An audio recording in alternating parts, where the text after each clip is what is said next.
안녕하십니까. 신의기는 국방TV 시큐리티 뉴스입니다. 자, 오늘도 우크라이나 전황, 이스라엘 상황 같이 보도록 하겠습니다. 제가 지난 주말 들어가기 전에 이 시큐리티 뉴스를 통해서 자, 이번 주말간에 굉장히 좀 변곡점이 될 것 같다. 우크라이나군을 지금 러시아군이 아우디우카 서쪽에서 굉장히 강하게 몰아붙이고 그로 인해서 우크라이나군 115여단이 도주를 했죠. 그래서 뭐 엄청난 돌출구가 생겼고 여길 또 러시아군이 확장을 하는데 여기에 굉장히 대병력을 투입했다. 그래서 우크라이나군이 여기를 지키기 위한 즉 정치적인 판단으로 야 거기서 끝까지 사수해. 과거 히틀러처럼 스탈린그라드에서 그렇게 되면 우크라이나는 재기가 힘들 텐데 라는 예상을 했습니다. 그런데 우크라이나가 정말 다행스럽게도 현명한 판단을 했고 아주 이 교묘한 또는 나름 적절한 그런 지형을 찾아서 제법 뒤로 후퇴를 했지만 거기를 새로운 방어선으로 해서 여기서 버틴다. 언제까지? 재편성할 때까지 라는 그런 전략을 세운 것 같은데 여기에 대해서 미국 ISW가 또 새로운 예상을 또 했습니다. 어떻게 지금 진행되고 있는지 따라서 지금 우크라이나군의 10군단이 지금 살은 것 같습니다. 생존한 것 같아요. 자, 그래서 이 우크라이나군에는 희소식이 됐고 어떻게 앞으로 진행될 것인지 예상해 보도록 하겠습니다. 주말간의 전과를 먼저 보겠습니다. 월요일까지 포함된 거죠. 1124명, 1096명, 1320명의 러시아군을 사상시켰다. 굉장히 많은 이 전과가 올라왔습니다. 제가 이 2년여 동안 이렇게 거의 뭐 실황 중계를 하듯이 이렇게 전과를 알려드렸던 그 기간 통틀어서 가장 많은 전과가 나온 주말이 아닌가라고 생각이 되네요. 병력 면에서 그렇습니다. 전차는 6대, 11대, 6대 격파. 장갑차는 14대, 20대, 16대 격파. 차량은 35대, 46대, 44대 격파. 특수장비는 6대, 세대 격파. 야포는 38문, 47문, 37문 격파. 다란장 로켓은 토요일은 없었고요. 그제와 어제 한 문씩 격파. 무인 항공기는 각각 24대, 22대, 21대 격추. 미사일은 토요일 5발 요격 등의 전과가 있다라고 밝혔고, 뭐 다른 장비의 숫자는 뭐 그다지 많다고 볼 수는 없지만 병력은 아주 많은 이 병력 사상 전과가 있다라는 것을 알 수가 있고요. 자, 그래서 우크라이나 총참모부는 131회 교전을 했다. 전선 상황이 어렵다. 131회. 이것도 제가 이 2년여 동안 이런 그 중계를 해드리면서 가장 많은 교전 숫자가 아닌가라고 생각이 될 정도네요. 정말 엄청납니다. 자, 영국 국방부는 러시아군의 사상자가 45만 명이다. 자, 그래서 그 사상자가 영국 국방부에서 예상한 사상자 45만 명, 여기 46만 7,470명. 얼추 비슷하죠. 그래서 이게 우크라이나군에서는 킬인 액션, 그러니까 뭐 죽였다 이렇게 발표를 하고 있지만 제가 얼마 전부터 사상이라는 것은 죽거나 다쳤다 이 말이 되겠죠. 그래서 사상자가 맞는 것 같습니다. 영국 국방부가 예상한 거 비슷하죠. 그런데 여기다가 영국 국방부는 이 사상자 45만 명에 대해서 탈영병이 수만 명에 달한다 라고 발표를 했고, 반대로 그럼 우크라이나군은 얼마나 사상자가 생겼냐? 우크라이나군은 최소 15만 명, 많으면 30만 명의 사상자가 발생했을 것이다 라고 예상들을 합니다. 왜냐, 방어가 사상자가 아무래도 더 적죠. 자, 시리스키 총참모장은 전선 상황이 악화됐다. 적이 전략적 주도권을 가졌다 라고 이야기를 했습니다. 뭐 이 말은 맞는 거죠. 지금 러시아가 전략적 주도권을 가졌죠. 왜냐, 미국의 이 무기 지원 예산 610억 달러가 지금 6개월 늦게 가결되고 그래서 6개월 늦게 진행되다 보니까 그 6개월의 치명적인 공백 시기에 러시아가 전략적 주도권을 완전히 그냥 뺏어버린 이런 상황이 되었고, 지금 이 6개월이나 그 지원이 밀리다 보니까 지금 현재 비록 가결은 지지난주에 되었지만 아직 무기가 제대로 도착하지 않은 지금 이 현재 4월 말부터 5월 초 중순까지가 가장 취약한 시간이 아닌가라고 쉽게 생각할 수 있습니다. 자, 크렘린 대변인은 우크라이나군은 지금 공황 상태다. 그래서 젤렌스키 운명 정해졌다. 젤렌스키 이제 끝났다. 그래서 이런 식으로 지금 자신감을 높이고 있고요. 뮌헨 안보회의 의장은 숄츠 독일 총리는 더 이상 타우로스를 우크라이나에 공유하지 않는 뭐 이런 것을 더 이상 못 버틸 것이다. 왜냐?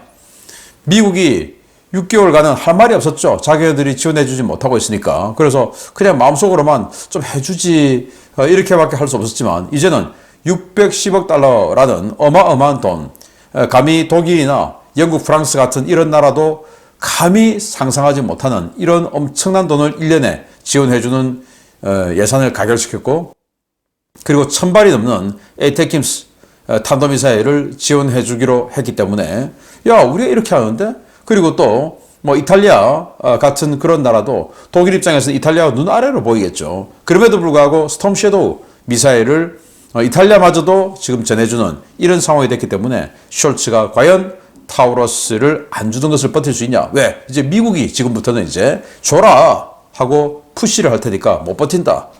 이렇게 예상을 했는데 그렇게 되기를 기대합니다.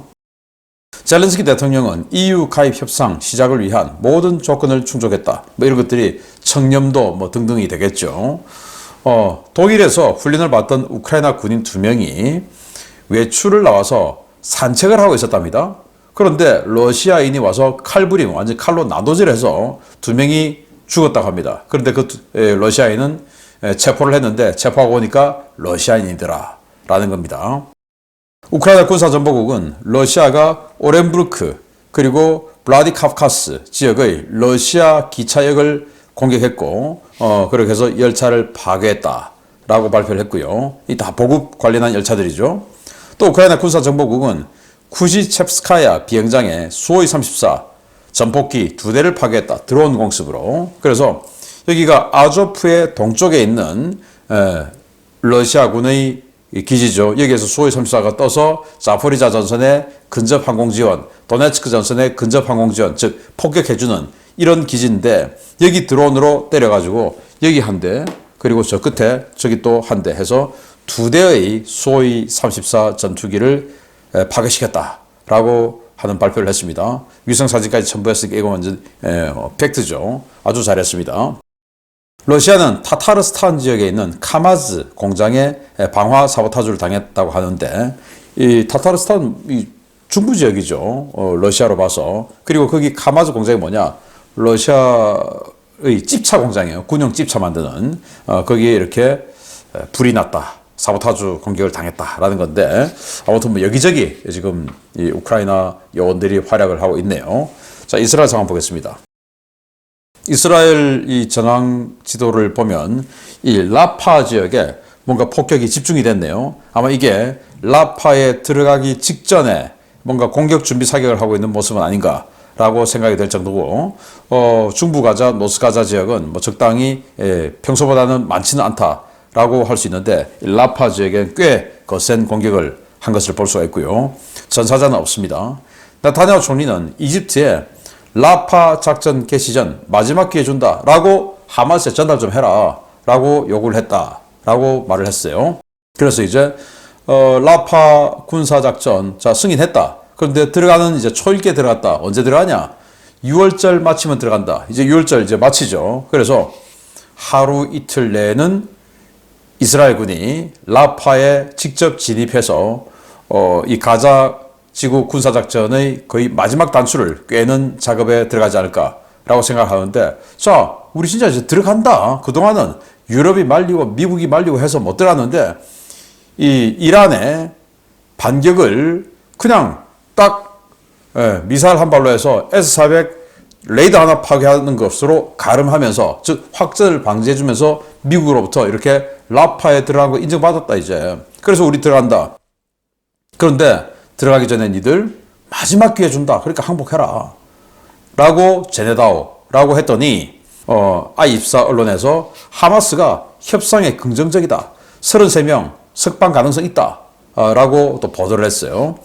지금 뭐 114명이다. 123명이다. 뭐 이런 그 자녀 인질 그거 다 없다. 이제 많이 잡아서 한 33명 정도 남은 것 같다. 라고 이스라엘 고위 관료를 인용해서 밝혔지 않습니까? 그래서 그 33명, 지금 생존해 있는 인질 33명 전원 석방 가능성이 있다.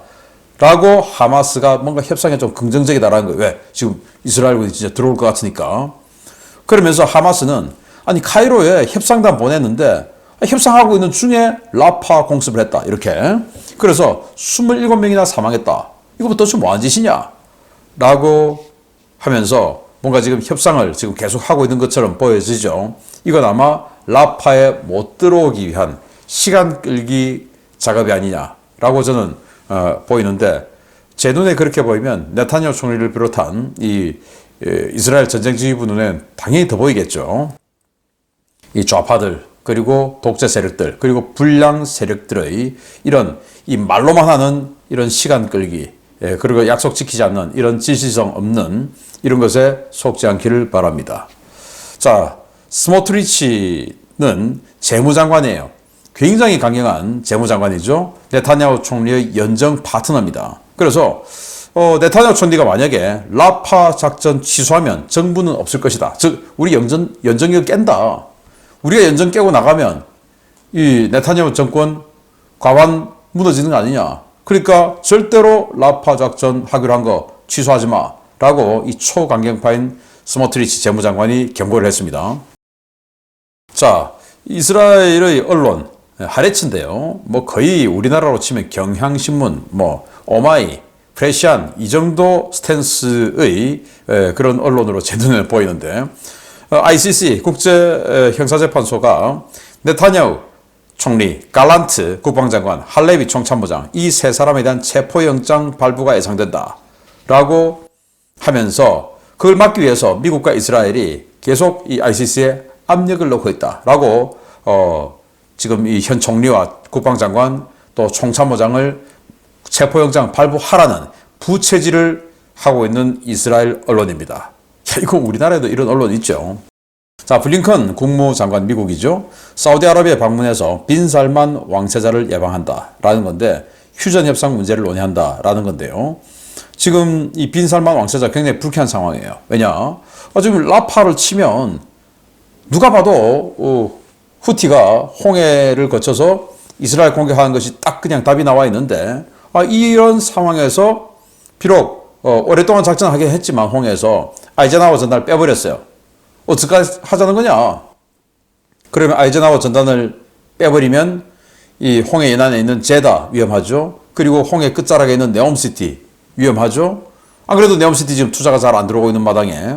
자, 그래서 굉장히 이 불쾌한 상황인데 여기 가서 달래는 이런 이 예방을 했다라는 거고요.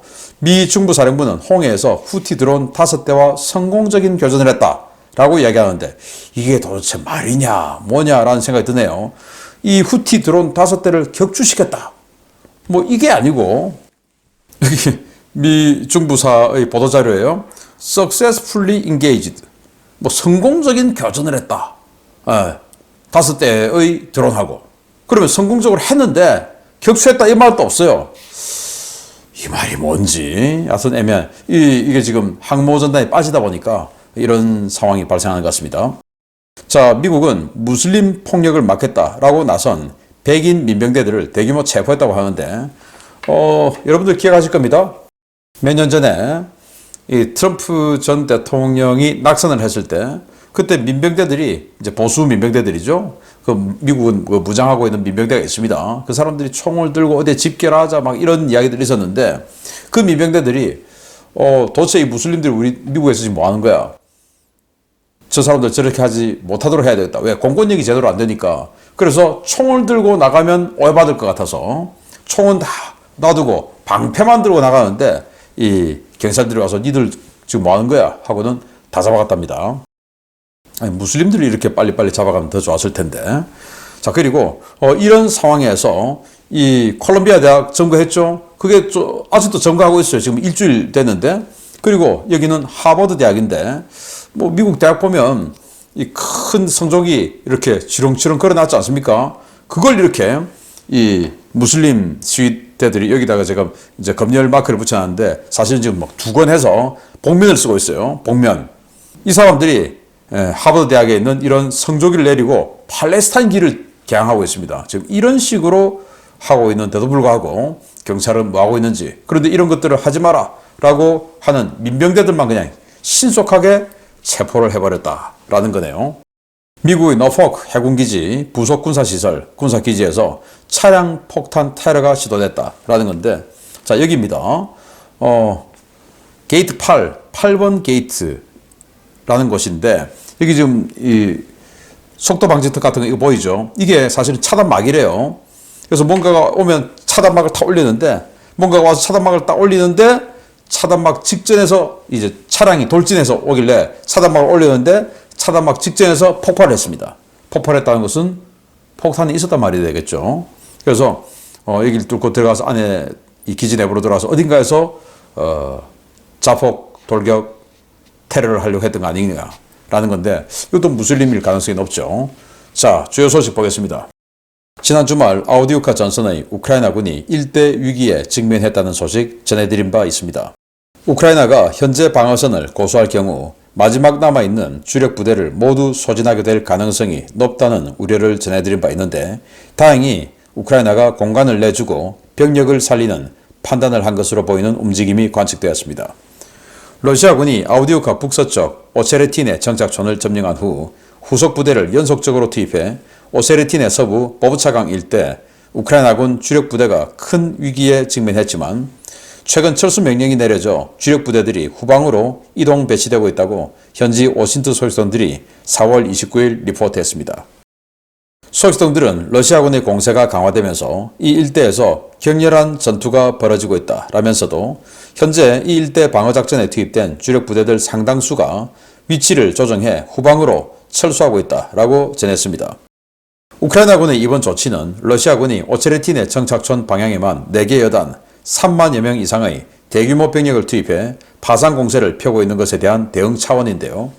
우크라이나 지도부는 오체레틴의 서부 지역의 주력 부대를 현재 위치에 계속 둘 경우 러시아군의 포위 섬멸 기도에 당할 가능성이 높다고 판단한 것으로 전해졌습니다. 러시아군은 이 지역에서 작전 중이던 기존의 3개 여단 외에 제55 산악 차량화 소총 여단과 제228 차량화 소총 연대를 추가 투입해 오세르틴의 북부의 노보 올렉산드리우카, 아칸 헬스케를 공격하고 있는데요. 현지 소식통들은 이 공격이 오세르틴의 방면 방어전에 긴급 투입된 우크라이나군 제100 기계화 여단을 포위하기 위한 기동이라고 보고 있습니다. 러시아는 남쪽 우만스케 방면에서도 대규모 포병과 기계화 전력을 동원해 우크라이나군 제3 돌격 여단과 제68 예거 여단이 구축한 하천 방어선을 돌파하기 위해 공격을 계속하고 있는데요. 해당 방어선에 배치된 우크라이나군 병력들은 방어선 급속 붕괴를 막기 위한 최소한의 병력을 남기고 단계적인 철수에 나선 것으로 파악되고 있습니다. 우크라이나군은 이 일대에서 6에서 8km 정도 후방으로 병력을 빼낸 뒤 보브차강 서쪽에 새로 구축한 방어선에서 러시아군을 막는 전략을 택한 것으로 보이는데요. 우크라이나군이 러시아군의 파상 공세를 최대한 저지하며 질서정연하게 퇴각할 경우 미래를 도모할 수 있는 전력 보존은 가능할 것으로 보입니다. 문제는 러시아가 이 일대에 추가 병력들을 계속해서 배치하며 철수하는 우크라이나군의 후미를 노리고 있다는 것인데요. 부디 우크라이나군이 전력을 잘 보존해 아우디우카 2차 방어선을 유지하고 여름 이후 반격의 기반을 마련할 수 있게 되기를 바라겠습니다. 네, 우크라이나군이 젤렌스키 대통령이 뒤로 밀리는 모습 보이면 자신의 정권이 위험해질까봐 계속 사수해 라고 할까봐 제가 조금 걱정을 했는데, 정말 다행스럽게도 뒤로 빼. 그리고 새로운 방어선 구축해. 여기 천연 방어선 좋잖아. 자, 이렇게 됐다라는 겁니다. 그래야 이제 시간을 벌고 전력 재정비를 할 수가 있죠. 자, 여기까지가 원래 러시아 선이었는데 이쪽으로 그냥 쑥 들어왔죠. 115기가에 다니 도망가면서 그걸 이제 러시아군이 이렇게 확장해서 들어온 거예요. 그리고 또 여기에 또 이렇게 하나 또 돌파를 해 들어가고 있습니다. 그래서 이거 하나 새로운 부대가 하나 들어왔는데, 이게 이제 제55 산악 차량화 소총여단, 그 뒤에 기계화 보병 여단이 3개가 있는데 그게 이제 때리고 들어가다가 지금은 이 55 산악 차량화 소총여단이 초월 공격해서 왜냐 거기는 조금 필요하니까 이제 러시아는 지금 병력이 여유로워요. 이제 막 교대 막 합니다. 그래서 이 55여단이 초월 공격하면서 55여단이 선봉이 됐어요. 그리고 여기 연대 하나가 보이는데 이 연대가 228 차량화 소총 연대인데 여기가 또 이제 이런 식으로 깨고 있습니다. 진격하고 있어요. 그래서 여기에 있는 100기계화 여단을 공격한다라는 거고 이 아래에도 지금 뭔가 움직임이 있습니다. 자, 그래서 자 여기 보시면 여기 뭔가 지형들이 있는 게 보이죠. 이게 바로 하천입니다. 그래서 이 소킬보다 훨씬 뒤로 우크라이나군이 뒤로 빠져가지고 여기 있는 이 하천 여기를 방어선으로 삼겠다. 지금 러시아군이 여기까지 왔지만 러시아군이 온 속도보다 뒤로 빠지는 속도를 더 좀 빠르게 해서 그렇지만은 이제 질서정연하게 하천을 건너서 하천 너머에서 방어선을 펼치겠다라는 겁니다. 저는 잘한 결정이라고 봐요. 그래서 한 6에서 8km 뒤로 이제 훅 빠지는데 좀 더 큰 지도를 보면 이 아래 보면 어마어마하게 지금 세 줄로 그냥 있죠. 얼마나 지금 병력이 많이 집결해 있으면 이렇게 부대 단대호를 제대로 펼쳐놓지 못하고 세 줄로 지금 쌓아놨겠습니까? 여기서 이런 식으로 치고 위에서 치고 해서 닫아버리겠다. 이런 포위 기동을 하는 거죠. 그걸 이제 전체적으로 뒤로 빼겠다라는 겁니다. 그래서 여기에 러시아군 90사단과 27사단들이 지금 동원이 되어서 완전히 쌩쌩한 사단이에요. 이거 가지고 지금 치고 있는데 전체적으로 봤을 때 이런 식으로 이 선 뒤로 지금 여기에 지금 이 선 동쪽에 우크라이나군 방어군들이 다 있는데 이걸 그냥 쑥 뒤로 빼서 이 선 뒤로 밀르겠다라는 거예요. 여기가 바로 하천입니다. 보브차강이라는 강인데 뭐 한강이나 낙동강처럼 큰 강은 아니고 그냥 개천이에요. 개천. 사진 좀 일부 사진 보면 뭐 이런 거, 이런 거 개천인데 뭐 그래도 이게 중세 유럽의 성의 뭐 해자 정도 되는 뭐 그 정도는 안 되겠습니까? 사람이 그냥 은밀하게 침투하기는 힘들 것 같은 뭐 깊이는 제가 알 수 없습니다만은 또 전차가 함부로 들어가기는 곤란해 보이는 깊이. 자, 이런 것에서 이제 방어선을 치고 버티겠다. 그래서 이 정도 되면 뭐 사실은 꽤 유용한 방어선이 될 것 같아요.